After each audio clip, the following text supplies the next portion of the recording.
29 ਅਗਸਤ ਦਾ ਭਾਰਤ ਅਤੇ ਵਿਸ਼ਵ ਦੇ ਇਤਿਹਾਸ ਵਿੱਚ ਆਪਣਾ ਮਹੱਤਵ ਹੈ ਕਿਉਂਕਿ ਇਸ ਦਿਨ ਕਈ ਅਜਿਹੀਆਂ ਘਟਨਾਵਾਂ ਵਾਪਰੀਆਂ ਜੋ ਇਤਿਹਾਸ ਦੇ ਪੰਨਿਆਂ ਵਿੱਚ ਸਦਾ ਲਈ ਦਰਜ ਹੋ ਗਈਆਂ। ਤਾਂ ਆਓ ਜਾਣਦੇ ਹਾਂ 29 ਅਗਸਤ ਦੇ ਇਤਿਹਾਸ ਬਾਰੇ। 29 ਅਗਸਤ 1969 ਨੂੰ ਕਾਰਗਿਲ ਜੰਗ ਵਿੱਚ ਸ਼ਹੀਦ ਹੋਏ ਮੇਜਰ ਮਨੋਜ ਤਲਵਾਰ ਦਾ ਜਨਮ ਹੋਇਆ ਸੀ। ਮੇਜਰ ਮਨੋਜ ਤਲਵਾਰ ਨੇ ਕਾਰਗਿਲ ਜੰਗ ਵਿੱਚ ਅਦੁੱਤੀ ਸਾਹਸ ਦਿਖਾਈ। ਮਨੋਜ ਤਲਵਾਰ ਐਨਡੀ ਵਿੱਚ ਚੁਣੇ ਜਾਣ ਤੋਂ ਬਾਅਦ ਉਹਨਾਂ ਨੂੰ 1992 ਵਿੱਚ ਕਮਿਸ਼ਨ ਮਿਲਿਆ ਅਤੇ ਮਹਾਰ ਰੈਜੀਮੈਂਟ ਵਿੱਚ ਲੈਫਟੀਨੈਂਟ ਵਜੋਂ ਨਿਯੁਕਤ ਹੋਏ। ਉਹਨਾਂ ਦੀ ਪਹਿਲੀ ਪੋਸਟਿੰਗ ਜੰਮੂ ਕਸ਼ਮੀਰ ਵਿੱਚ ਹੋਈ ਸੀ। 12 ਜੂਨ 1999 ਨੂੰ ਉਹਨਾਂ ਨੇ ਕਾਰਗਿਲ ਸੈਕਟਰ ਵਿੱਚ ਟੂਟੂ ਕੇਂਦਰ ਨੂੰ ਦੁਸ਼ਮਣਾਂ ਤੋਂ ਆਜ਼ਾਦ ਕਰਵਾਉਣ ਦਾ ਫੈਸਲਾ ਕੀਤਾ। ਇਸ ਚੋਟੀ ਦੀ ਉਚਾਈ 19,000 ਫੁੱਟ ਸੀ ਅਤੇ ਇੱਥੇ ਤਾਪਮਾਨ 0 ਤੋਂ 60 ਡਿਗਰੀ ਹੇਠਾਂ ਸੀ। 13 ਜੂਨ ਨੂੰ ਉਹਨਾਂ ਨੇ ਦੁਸ਼ਮਣਾਂ ਨੂੰ ਮਾਰ ਕੇ ਇਸ ਚੋਟੀ ਤੇ ਤਿਰੰਗਾ ਲਹਿਰਾਇਆ ਸੀ। ਹਾਲਾਂਕਿ ਕੁਝ ਸਮੇਂ ਬਾਅਦ ਦੁਸ਼ਮਣ ਵਾਲੇ ਪਾਸੋਂ ਗੋਲੇ ਦਾਗੇ ਗਏ ਅਤੇ ਮੇਜਰ ਮਨੋਜ ਤਲਵਾਰ 13 ਜੂਨ 1999 ਨੂੰ ਸ਼ਹੀਦ ਹੋ ਗਏ। ਉਹਨਾਂ ਦੀ ਮ੍ਰਿਤਕ ਦੇਹ ਨੂੰ 16 ਜੂਨ ਨੂੰ ਮੇਰਠ ਲਿਆਂਦਾ ਗਿਆ ਸੀ। ਉਹਨਾਂ ਦੀ ਅੰਤਿਮ ਵਿਦਾਈ ਯਾਤਰਾ ਦੌਰਾਨ ਡਿਫੈਂਸ ਕਲੋਨੀ ਤੋਂ ਸੂਰਜਕੁੰਡ ਤੱਕ ਸੜਕਾਂ ਤੇ ਭਾਰੀ ਭੀੜ ਸੀ। ਮੇਜਰ ਮਨੋਜ ਤਲਵਾਰ ਨੂੰ ਵੀ ਮਰਨ ਉਪਰੰਤ ਵੀਰ ਚੱਕਰ ਨਾਲ ਸਨਮਾਨਿਤ ਕੀਤਾ ਗਿਆ। ਮੇਜਰ ਮਨੋਜ ਤਲਵਾਰ ਦੀ ਬਹਾਦਰੀ ਦੀ ਕਹਾਣੀ ਨੌਜਵਾਨਾਂ ਨੂੰ ਮਾਤਭੂਮੀ ਦੀ ਸੇਵਾ ਕਰਨ ਲਈ ਪ੍ਰੇਰਿਤ ਕਰਦੀ ਰਹੀ। 29 ਅਗਸਤ 1965 ਨੂੰ ਇਤਿਹਾਸ ਵਿੱਚ ਇੱਕ ਅਨੋਖੀ ਘਟਨਾ ਵਾਪਰੀ ਸੀ।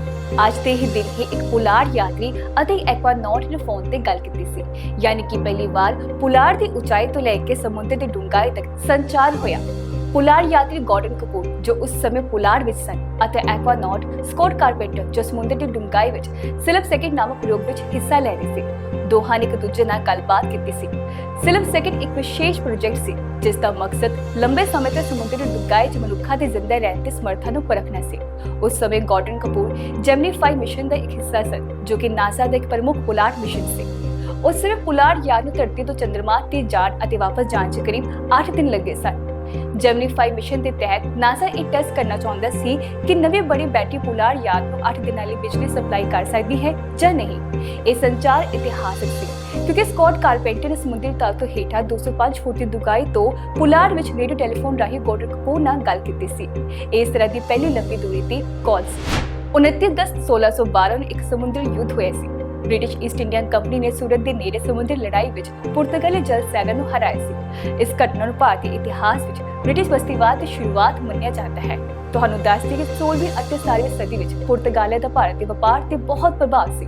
ਉਹਨਾਂ ਨੇ ਭਾਰਤ ਦੇ ਵੱਖ-ਵੱਖ ਹਿੱਸਿਆਂ ਵਿੱਚ ਆਪਣੇ ਵਪਾਰਕ ਚੌਕੀਆਂ ਸਥਾਪਿਤ ਕੀਤੀਆਂ ਅਤੇ ਸਮੁੰਦਰੀ ਮਾਰਗਾਂ ਤੇ ਆਪਣਾ ਕੰਟਰੋਲ ਸਥਾਪਿਤ ਕੀਤਾ। ਸੂਰਤ ਜੋ ਕਿ ਪੱਛਮੀ ਭਾਰਤ ਵਿੱਚ ਇੱਕ ਪ੍ਰਮੁੱਖ ਵਪਾਰਕ ਬੰਦਰਗਾਹ ਸੀ, ਉਹਨਾਂ ਨੂੰ ਪੁਰਤਗਾਲੀਆਂ ਦੁਆਰਾ ਕੰਟਰੋਲ ਕੀਤਾ ਗਿਆ ਸੀ। ਇਸ ਦੌਰਾਨ ਬ੍ਰਿਟਿਸ਼ ਈਸਟ ਇੰਡੀਆ ਕੰਪਨੀ ਦੀ ਸਥਾਪਨਾ 1600 ਵਿੱਚ ਹੋਈ ਸੀ ਜਿਸ ਦਾ ਮਕਸਦ ਭਾਰਤ ਅਤੇ ਪੂਰਬੀ ਏਸ਼ੀਆ ਨਾਲ ਵਪਾਰ ਕਰਨਾ ਸੀ। ਹਾਲਾਂਕਿ ਪੁਰਤਗਾਲੀ ਜਲ ਸੈਨਾ ਨੇ ਬ੍ਰਿਟਿਸ਼ ਜਹਾਜ਼ਾਂ ਨੂੰ ਭਾਰਤੀ ਪਾਣੀ ਵਿੱਚ ਦਾਖਲ ਹੋਣ ਤੋਂ ਰੋਕਣ ਦੀ ਕੋਸ਼ਿਸ਼ ਕੀਤੀ। ਫਿਰ 1612 ਵਿੱਚ ਬ੍ਰਿਟਿਸ਼ ਈਸਟ ਇੰਡੀਆ ਕੰਪਨੀ ਅਤੇ ਪੁਰਤਗਾਲ ਵਿਚਕਾਰ ਸਮੁੰਦਰੀ ਲੜਾਈ ਹੋਈ ਜਿਸ ਵਿੱਚ ਈਸਟ ਇੰਡੀਆ ਕੰਪਨੀ ਦੀ ਜਿੱਤ ਹੋਈ। ਇਸ ਜਿੱਤ ਤੋਂ ਬਾਅਦ ਬ੍ਰਿਟਿਸ਼ ਈਸਟ ਇੰਡੀਆ ਕੰਪਨੀ ਨੂੰ ਸੂਰਤ ਵਿੱਚ ਵਪਾਰਕ ਗਤੀਵਿਧੀਆਂ ਸਥਾਪਿਤ ਕਰਨ ਦੀ ਇਜਾਜ਼ਤ ਦਿੱਤੀ ਗਈ। ਨਾਲ ਹੀ ਕੰਪਨੀ ਨੇ ਭਾਰਤ ਵਿੱਚ ਬਹੁਤ ਸਾਰੇ ਵਪਾਰਕ ਆਧਾਰ ਸਥਾਪਿਤ ਕੀਤੇ ਅਤੇ ਉਹਨਾਂ ਦਾ ਪ੍ਰਭਾਵ ਹੌਲੀ-ਹੌਲੀ ਵਧਣਾ ਸ਼ੁਰੂ ਹੋ ਗਿਆ। 29 ਅਗਸਤ 1947 ਨੂੰ ਭਾਰਤੀ ਸੰਵਿਧਾਨ ਸਭਾ ਨੇ ਸੰਵਿਧਾਨ ਦਾ ਖਰੜਾ ਤਿਆਰ ਕਰਨ ਵੱਲ ਇੱਕ ਵੱਡਾ ਕਦਮ ਚੁੱਕਿਆ। ਇਸ ਦਿਨ ਸੰਵਿਧਾਨ ਸਭਾ ਨੇ 7 ਮੈਂਬਰਾਂ ਦੀ ਇੱਕ ਸੰਵਿਧਾਨ ਖਰੜਾ ਕਮੇਟੀ ਯਾਨੀ ਕਿ ਡਰਾਫਟ ਕਮੇਟੀ ਦਾ ਗਠਨ ਕੀਤਾ ਜਿਸ ਦਾ ਮੁੱਖ ਕੰਮ ਭਾਰਤ ਦੇ ਸੰਵਿਧਾਨ ਦਾ ਖਰੜਾ ਤਿਆਰ ਕਰਨਾ ਸੀ।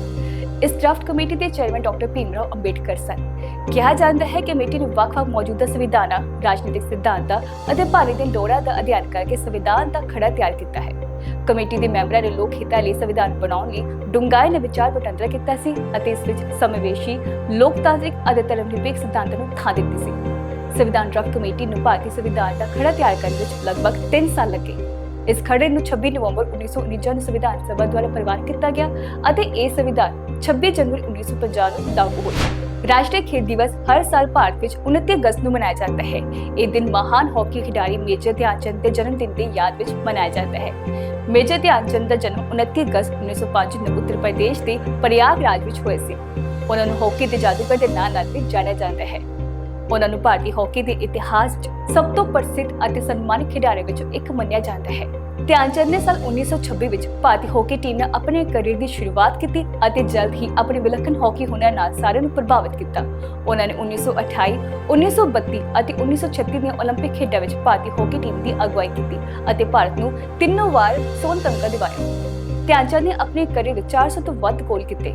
ਉਹਨਾਂ ਨੂੰ 1956 ਵਿੱਚ ਭਾਰਤ ਦੇ ਚੌਥੇ ਸਭ ਤੋਂ ਵੱਡੇ ਨਾਗਰਿਕ ਸਨਮਾਨ ਪਦਮ ਭੂਸ਼ਣ ਨਾਲ ਸਨਮਾਨਿਤ ਕੀਤਾ ਗਿਆ ਸੀ। ਉਹਨਾਂ ਦੇ ਯੋਗਦਾਨ ਨੂੰ ਦੇਖਦੇ ਹੋਏ ਉਹਨਾਂ ਦਾ ਜਨਮ ਦਿਨ ਨੂੰ ਰਾਸ਼ਟਰੀ ਖੇਡ ਦਿਵਸ ਵਜੋਂ ਮਨਾਇਆ ਜਾਂਦਾ ਹੈ। ਜਿਸ ਦਾ ਮਕਸਦ ਦੇਸ਼ ਵਿੱਚ ਖੇਡਾਂ ਪ੍ਰਤੀ ਜਾਗਰੂਕਤਾ ਵਧਾਉਣਾ ਅਤੇ ਖੇਡਾਂ ਦੇ ਖੇਤਰ ਵਿੱਚ ਉੱਤਮ ਨੂੰ ਉਤਸ਼ਾਹਿਤ ਕਰਨਾ ਹੈ।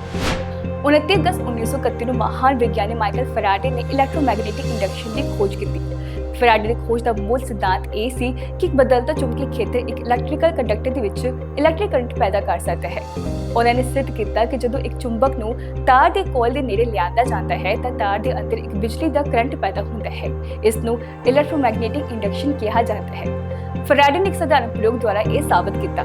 ਉਹਨਾਂ ਨੇ ਲੋਹੇ ਦੀ ਰਿੰਗ ਦੁਆਲੇ ਤਾਰ ਦੀਆਂ ਦੋ ਕੋਇਲਾਂ ਭੇਜ ਦਿੱਤੀਆਂ। ਜਦੋਂ ਉਹਨਾਂ ਨੇ ਇੱਕ ਕੋਇਲ ਵਿੱਚੋਂ ਇੱਕ ਇਲੈਕਟ੍ਰੀਕਲ ਕਰੰਟ ਪਾਸ ਕੀਤਾ ਤਾਂ ਉਹਨਾਂ ਨੇ ਦੇਖਿਆ ਕਿ ਦੂਜੀ ਕੋਇਲ ਵਿੱਚ ਇੱਕ ਇਲੈਕਟ੍ਰਿਕ ਕਰੰਟ ਵੀ ਪੈਦਾ ਹੋਇਆ ਸੀ, ਭਾਵੇਂ ਇਹ ਪਹਿਲੀ ਕੋਇਲ ਨਾਲ ਜੁੜਿਆ ਨਹੀਂ ਸੀ। ਇਸ ਤੋਂ ਫੈਰਾਡੇ ਨੇ ਸਿੱਟਾ ਕੱਢਿਆ ਕਿ ਚੁੰਬਕੀ ਖੇਤਰ ਨੂੰ ਬਦਲ ਕੇ ਬਿਜਲੀ ਦਾ ਕਰੰਟ ਪੈਦਾ ਕੀਤਾ ਜਾ ਸਕਦਾ ਹੈ। ਫੈਰਾਡੇ ਦੀ ਇਸ ਖੋਜ ਨੇ ਬਿਜਲੀ ਉਤਪਾਦਨ ਦੇ ਖੇਤਰ ਵਿੱਚ ਕ੍ਰਾਂਤੀ ਲਿਆਂਦੀ। ਬਾਅਦ ਵਿੱਚ ਜਨਰੇਟਰ ਅਤੇ ਟਰਾਂਸਫਾਰਮਰ ਵਰਗੇ ਯੰਤਰ ਇਲੈਕਟ੍ਰੋਮੈਗਨੈਟਿਕ ਇੰਡਕਸ਼ਨ ਦੇ ਸਿਧਾਂਤ ਤੇ ਬਣਾਏ ਗਏ, ਜੋ ਅੱਜ ਸਾਡੀ ਬਿਜਲੀ ਉਤਪਾਦਨ ਅਤੇ ਵੰਡ ਪ੍ਰਣਾਲੀ ਦਾ ਬੁਨਿਆਦੀ ਆਧਾਰ ਹਨ। ਮਾਈਕਲ ਜੈਕਸਨ ਦਾ ਜਨਮ 29 ਅਗਸਤ 1958 ਨੂੰ ਅਮਰੀਕਾ ਦੇ ਇੰਡੀਆਨਾ ਸੂਬੇ ਵਿੱਚ ਹੋਇਆ ਸੀ। ਉਹਨਾਂ ਦਾ ਪੂਰਾ ਨਾਮ ਮਾਈਕਲ ਜੋਸਫ ਜੈਕਸਨ ਸੀ। ਉਹ ਇੱਕ ਅਮਰੀਕੀ ਗਾਇਕ, ਗੀਤਕਾਰ ਅਤੇ ਡਾਂਸਰ ਸਨ।